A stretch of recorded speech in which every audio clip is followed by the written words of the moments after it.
Okay, guys, back once again. I'm doing a video pretty much for the same reason of the last few videos, and that's simply because I can. Um, I'm off work, and my days off are really the only opportunities I get because of time considerations. If possible, the job has gotten worse. I didn't think it was possible to get worse or to get more abuse, but I've received a lot of encouragement from a handful of people here um, about hanging in there with this job, and I appreciate it. But I really, really come to the decision that it's undoable. With no schedule, you have no real scheduled days off. You find out that you have the day off the afternoon before. So just this afternoon, I found out I have tomorrow off, so I can't plan and do anything. Um, the big problem is when I leave the job, of course, I have no income. That's a big problem. And an equally large problem is the healthcare situation because I won't have any. Um, so I got a couple small things I got to do healthcare wise before I resign. But mentally, I just can't put up with the abuse. I don't know how.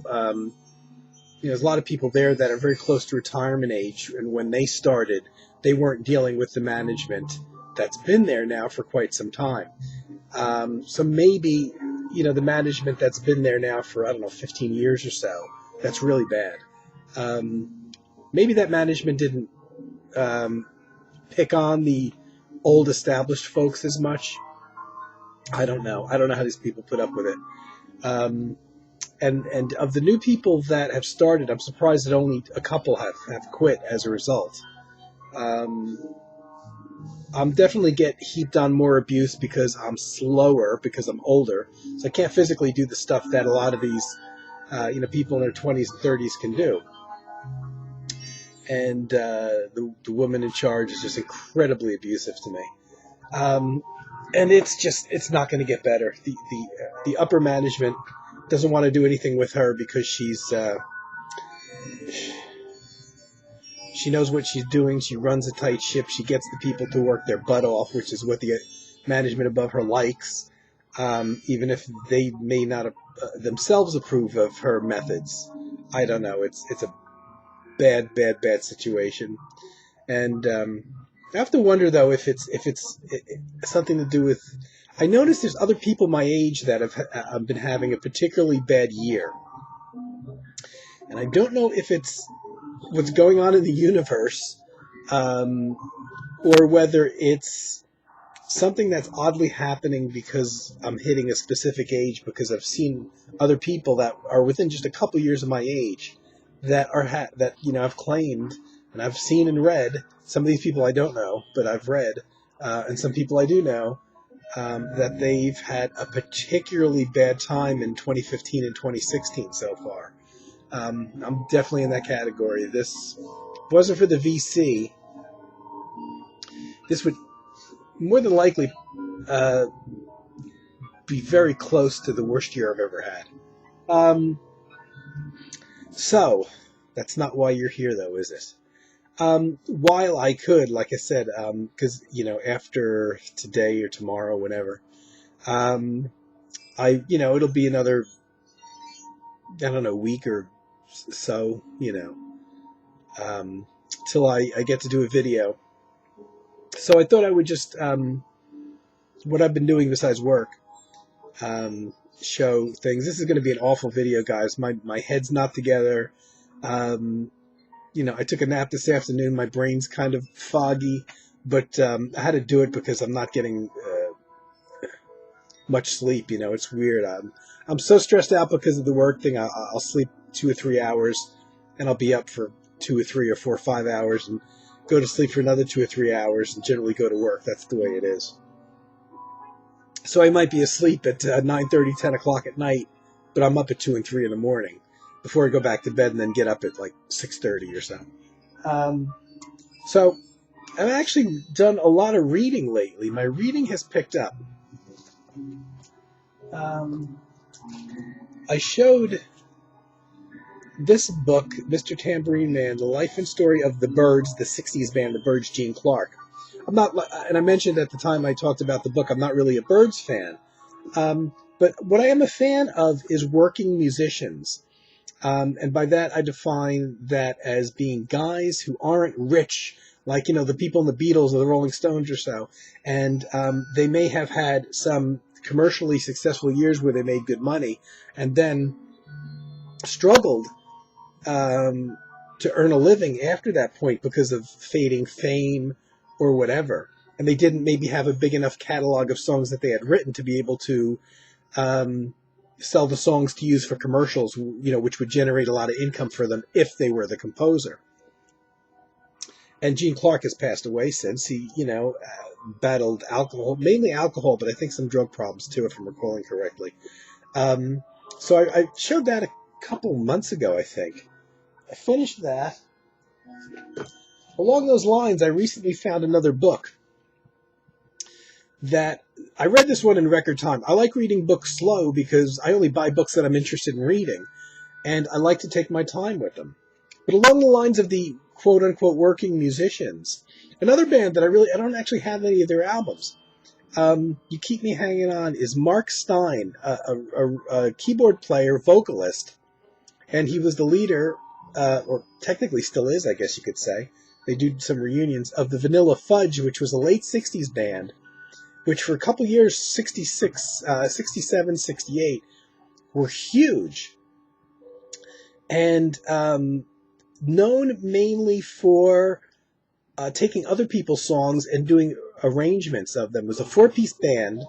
Mark Stein was the largely Hammond B player, which is what I like about the band. The band sound is a four-piece: drums, bass, guitar, and keyboards.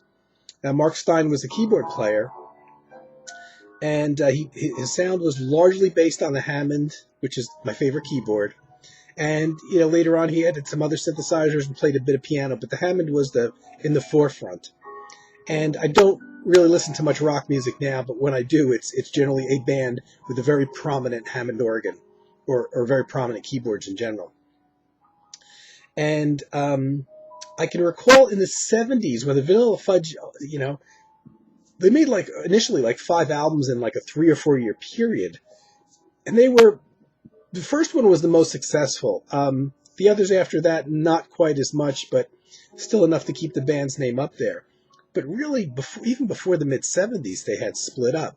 And they had various reunions and things like that. But commercially, they had this brief peak in 67 and 68.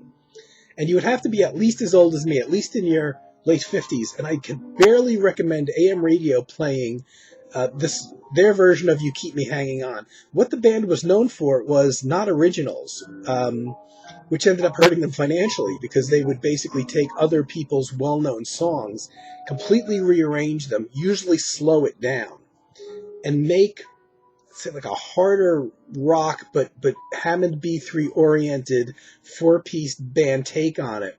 And the thing that I like is they would do a lot of improvisation and jamming, so it wasn't just all vocal music. Very much in the 60s mold of a band like Cream or something like that. Now, the only song that I actually knew of theirs that I recalled was the single version of You Keep Me Hanging On. And I remember really hearing the organ in that and liking it at the time. And this is when I was a little kid. I wasn't even 10. Hearing it on the radio, didn't buy the single or anything. Many years later, just before I stopped listening to really rock music in the late 70s, I was listening to an FM rock station, and for some reason, maybe it's because the station was based in New York, as was the Vanilla Fudge was a New York band, New York and New Jersey based band. The original members came from that area, and so this FM rock station would still occasionally play a Vanilla Fudge tune in the late 70s, and at that point the band was split up. They were actually considered an oldies band, even though the band itself was only 10 years old, but they had done this, this batch of 5 or so albums in this short several-year run, and then split up. So they were considered an oldies band. And I just remember hearing, and I don't know what song it was, a song of theirs that there was quite a bit of stretching out and improvisation on. featuring the organ, and I really liked it. And that's all I know about Vanilla Fudge. They didn't write too many originals, and it made it interesting because, while their record sales were good in the late 60s, they weren't, because they weren't the composers of these tunes that they were best known for and got the most played on the radio. They didn't get that publishing part of it. They didn't get that part that when a song gets played on the radio, being a composer, they would get a chunk of the writing. They weren't the composers of most of these songs. So their income was just derived strictly from their album sales and from their concert sales. And, as a result, the band had financial problems. And, when they split up, Mark Stein ended up playing as a backup musician. He played with guys like Alice Cooper, the guitarist Tommy Bolin, which, oddly enough, when I was in high school, I loved Tommy Bolin, just the last couple years before he died in 76. And there was Mark Stein, the keyboard player, which I didn't realize who he was at first. Loved his Hammond sound. Then realized many years later that that's the Mark Stein that was the Vanilla Fudge guy. So, my experience with Mark Stein was more actually as a member of Tommy Bolin's band. I've heard him play more there when I was in high school, 76 or so. 1976. And so I wanted to now Tommy Bolin died in 76 of a drug overdose while on tour. So I was also interested in, what he'd be writing about that. But Mark Stein ended up actually leaving the music industry for years and working in sales. Being one of those things that the only income he had coming in was the income from the old records. Like I said, because their songs were not written by the band, they didn't get that piece of the publishing and that piece of when a song is played on the radio, the composer gets, some money out of that. But they weren't, simply because they didn't compose the tunes of the band. So their only income was, the kind of dwindling record sales as time goes on and you've only got old albums out. And, concerts when they would do get-togethers. So it's an interesting book from that aspect. I think he left the music industry for a number of years and, has done some solo albums and things like that. But, I like that, the struggling music, it's very much, similar to, at the level, and this is no cut on his talent, but at the level of income he was getting, it's almost like a jazz musician. Jazz musicians struggle their whole lives financially, even the more successful ones, simply because their sales aren't, anywhere near what the pop music world is. So I read this, this was an interest. I wouldn't say a great book because it's not really an autobiography. He co-wrote it, but there's very little direct quotes. It's almost like he told the stories to an author and the author kind of put together the facts. So it doesn't really read like an autobiography at all. It doesn't read like a straight Life Art Pepper or something like that. But it's an interesting book from the aspect of the ins and outs of his career. Him, he's an established guy. He was in this huge band. He was the leader of the band. And yet, 10 years later, he's auditioning to be the keyboard player for other bands. He even played backup to Alice Cooper, which I would really definitely think is beneath him.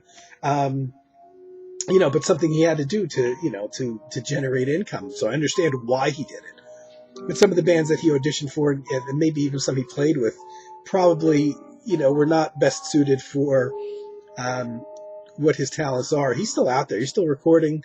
Vanilla Fudge still occasionally does tours with 3 of the 4 original members.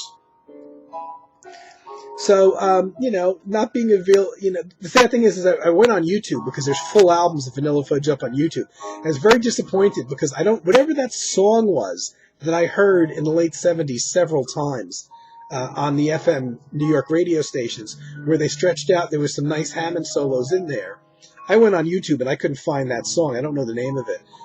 There's entire full albums of Vanilla Fudge on there. And to be honest, when I heard him, I was disappointed because it sounded a little bit more like a formula hard rock band and not the kind of thing that I know that I've heard them do, which is, more of a stretching out thing. But, I'm a Hammond fan. And, it's, the working, like I said, the working musicians are interesting to me. Not the guys that have, heart-shaped swimming pools and, I don't know, the Phil Collins or Paul McCartney's or Mick Jagger's of the world or anything. Steve Joliffe, I finished this. I think I talked, I know I did a video about this. Was I finished? I think I was finished with the book when I did the video. This is right up there to me with, my favorite book, Art Pepper, Straight Life. And maybe it's certainly not as revealing about his personal life, but he's quite honest about his, how he feels, how his life is affected by depression or, maybe low opinion of himself or something like that. Fantastic book. And this is definitely going to vie, self-published as well, vie for the #1 spot with Straight Life. And Straight Life has been my favorite book since like 1982, I think. But Steve Joliffe, fantastic guy, and he's made some really good albums, and I hope he just keeps it up. But a real beautiful person too, which helps. And now the next one I've started. I've gone a long time with just picking and not reading a lot. And all of a sudden, even though I don't, I'm employed right now. It seems like the book thing has gotten a hold of me. The one book that I keep picking up and reading a little bit and putting down is the Gary Burton autobiography. It's a very thick book. I love Gary Burton. But Gary Burton kept his life pretty straight, and there's not a lot of debauchery in there. And I don't know if maybe that's the reason. He's got a good memory for his sessions and the musicians he's worked with. But he didn't lead, the rock star lifestyle, and there's not a lot of, or any jail time to speak of, or drug addiction, or bad mouthing of other musicians in there. Fairly down to earth, normal working kind of guy. So the Gary Burton book is something that would be more, read by like me, like fans of mine, but fans of his, I mean, then interesting stories. And I keep on picking that one up and, picking up where I left off and putting it down in lieu of another book. And now this one published some time ago. I only found out about it recently. Life and Work of Wayne Shorter, Footprints by Michelle Mercer. And the book is not an autobiography, but Michelle had long interview sessions over quite a span of time with Wayne Shorter, who knew that, she was going to write a book on him. So, really, most of the stuff in here is really out of Wayne's own mouth, even though it's technically not an autobiography. She asked him questions, and he answered them, and she related the information he answered. Fairly thick. I'm not a lot of the way through this, but this is a good one as well. I think you'd probably have to be a fan of Wayne Shorter because, again, I don't think there's going to be a lot of debauchery in here. I'm fairly familiar with Wayne's career, and it's not like him. He's kind of a gentleman. It's not like him to spit venom about people that he's worked with, really. He's a Buddhist and kind of a philosopher. And so I don't expect there to be the Art Pepper kind of thing going on there. But still, I mean, he's a guy that's been doing music since the late 50s. So, and he's still out there and still around and, had that whole Weather Report period and everything. It's really, I think I'm going to like, I'm not, so you can see the bookmark there. I'm not an incredibly way through the book yet, but I couldn't pass up. I couldn't pass it up, even though this was now published a number of years ago. I want to say like it's maybe even 10 years old or more. I only found out about it a couple of years ago. I want to say 2000. It looks like the first. Well, the first paperback edition was 2007, but I guess it came back in hardcover probably like 2004 because the first original copyright date's 2004. So, it certainly gets into his more recent quartet work. or more recent. Well, it gets into his quartet work, but again, that's a decade ago. But it's still pretty much the band that he works with. Pretty much in a quartet setting. Sax, bass, drums, piano. Um, and because his life was so long, even if it doesn't include the last 10 years or even more, he's had such a long, varied career that it's interesting to hear him talk about it. And he's gone through stages, obviously, like a lot of creative musicians do. Um, so I thought I would show you what I've been reading, bitch about my job because I have to do that, and also what I'm listening. But oddly enough, most of what I'm listening to um, is a lot of the same stuff that I've been showing. I have a sleep list of every night I throw 12 CDs worth of music into my Windows media player, and I go to sleep listening to it at low volume. And a lot of those discs have stayed the same for the past couple months.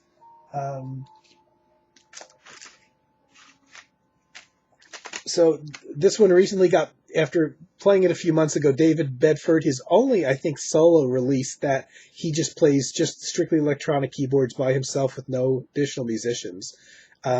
This got back into my playlist after I bought it only a number of months ago, played it a whole lot then, put it up on the shelf for a month or two, and then just started playing it again.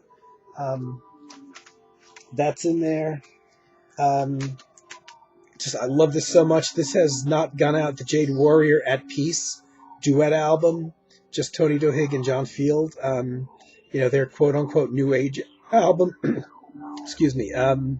Still in my nightly playlist. Can't get enough of it. Love it. My man, Richard Lanehart. Still playing these two CDs. And this one here is a 2 CD set.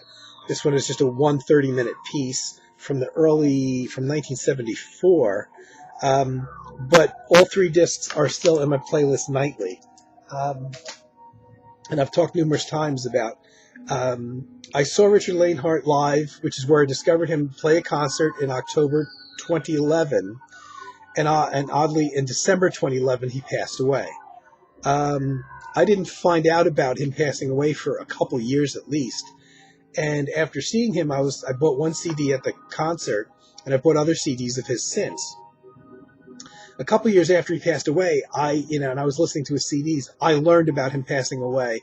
And for a couple years, actually until very recently, I wasn't able to play his music again. I've got this thing about musicians that I'm into while they're alive.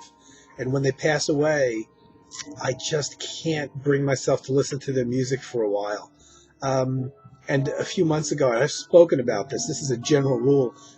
A couple months ago, though, I just was dying to hear his stuff because it's electronic keyboard oriented, but it's just different enough from a lot of most other electronic musicians that I had to hear it again. And once I started playing it, I was able to, I just desired to hear it more. And it's in my nightly playlist still, these albums. And they haven't come out for a couple months. When I started listening to them again, I can't say that I exercise that negative vibe of, him being deceased now. That is something I can't stop thinking of necessarily when I play his music. But I'm still enjoying his music nonetheless. I just wish he was around. So those are getting plays. I'm very disorganized here.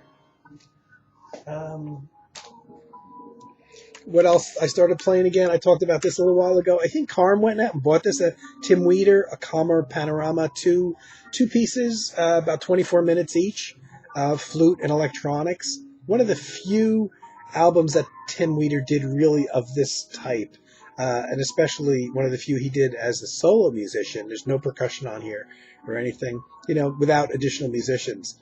This is another one. This was from 1988, that I had in my collection for a long time. I played it when I first got it and didn't play it again for many, many, many years until recently when I pulled it out. And I loved it, talked about it in a video, and played it a bunch of times, put it up on the shelf, and now just the last couple nights I had to pull it down again. And it's like, wow, that really is a great album. And it's funny because when I first got it, I didn't play it all that much. I played it a bit, but it wasn't one of those things that like I played every night for like 2 months. And I'm really digging it now. But I've also been in a bit of an electronic kick. I've shown this one before, a compilation from 1988 on a label called Music and Arts Programs of America out of Berkeley, California. And it might be out of the music studios associated with the colleges. Another Coast, which is a compilation of basically electronic avant-garde music. Not electronic like Tangerine Dream, Klaus Schulze, or Electronica. This is avant-garde stuff, which is really kind of my favorite type of electronic music. And this is a 72-minute CD. Not sure if this one's still in print. It came out in '88. You know, it's one of those things. It probably didn't sell more than 3,000 copies. Paul Drescher, Carl Stone, both do pieces on here. They're the only two musicians I'd ever even heard of before. But in general, I very rarely buy these expecting to know the musicians. It's the music and the direction that the music takes that I'm interested in. And it always helps, me to discover new musicians. There's other people on here, Paul DeMoranis, Maggie Payne, people I have never heard of before, and really haven't heard of since. Pretty avant-garde stuff, but a nice one to have if you like it. I think I got this at Tower Records a number of years ago. I'm pretty sure. One that I've got, I have to put in a plug for this too. If you're into avant-garde electronic music at all, I've shown this before, but you have to have this one, the Columbia Princeton Electronic Music Center. These are pieces that range from 1961 to 1973, so very early avant-garde electronics. This is probably the best compilation CD of, avant-garde electronic music, certainly from that era, that I own, and one of the first, too. Alice Shields is on here. A few people you may have heard of, Ingram Marshall, Charles Dodge, which is the reason I initially bought this, because it has side one, or what I believe was side one of Earth's Magnetic Field. I talked about WNYC, a radio program that they used to have on in the early 80s overnight called While the City Sleeps, that played mostly classical music, but they also were very adventurous and played avant-garde music. And one night, they would play entire albums at night. No commercials, so, there's nothing interrupting the flow, with a great DJ, very soft-spoken. And one night, it was like 2 or 3 in the morning. I was unemployed at the time, so I'd stay up all night listening to this incredible program. It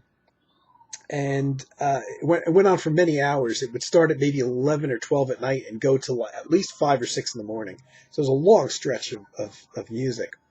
And they played the entire album of Charles Dodge, Earth's Magnetic Field. Now, the whole album has never been reissued on CD, apparently. But looking on Discogs, I saw that, there's people selling copies of the vinyl album. And I know on WNYC I heard the entire album, which is short. It only runs about 30 minutes. And there's a 14-minute excerpt of it here.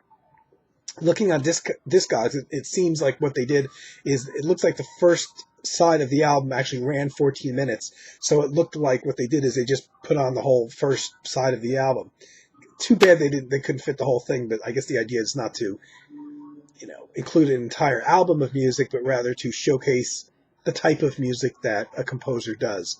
But I really wish I could get, Earth's Magnetic Field on CD, the whole album, even though it's only about 30 minutes. But, almost half of it's here. But this is just incredible compilation of early experimental electronic music. I've never had a better. I've got a lot, but I haven't really come across a better compilation of that type of music ever. Here's one that I got fairly recently, and when I looked up computer music, this one came up. Something called Points in Time by a guy I never heard of called Joel Gressel, and this has a 1998 date on it. I don't know if you can hear it in the background. This is what I'm playing in the background. Very much avant-garde electronics.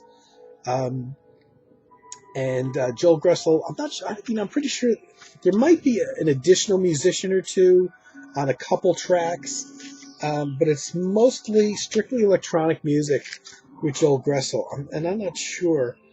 It runs 69 minutes, all original compositions. Born 1943 in Cleveland, Ohio. Got a PhD in music. I don't know anything about him, and these are pieces that he did over the years. Some of them were written in the 90s. One of them was written in 1974, 76. I'm not sure if they're all new recordings of the works or not. That's not really made clear. And there's this little portrait of him drawing on the back cover. I simply entered computer music on a CD store site, and this came up, and new copies of it were like $4 or $5. It's not a top seller, I guess. And I'm like, I just couldn't not buy it. And it's very much electronic, keyboard oriented. There's a really nice piece for piano and tape, and that one piece is really something. That's a piece from 1976, and it reminds me of David Rosenboom, who made one of my favorite albums called Systems of Judgment.